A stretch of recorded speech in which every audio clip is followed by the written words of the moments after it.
ఈ అభ్యర్థి గెలిచిన తర్వాత గాజువాక అంటే మనకి ఏం గుర్తొస్తుంది?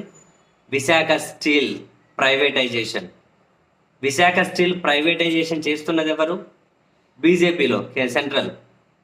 ఆ బీజేపీ కూటమిలో ఉన్న అభ్యర్థి అక్కడ పోటీ చేస్తే, ఆ విశాఖ స్టీల్ ప్రైవేటైజేషన్ అమ్మేస్తే వాళ్ళు ఆ కూటమి అక్కడ నుంచి పోటీ చేస్తే 5-10 వేల మెజార్టీ కదా, రాష్ట్రంలోనే హైయెస్ట్ మెజార్టీ 94,000 మెజారిటీనా?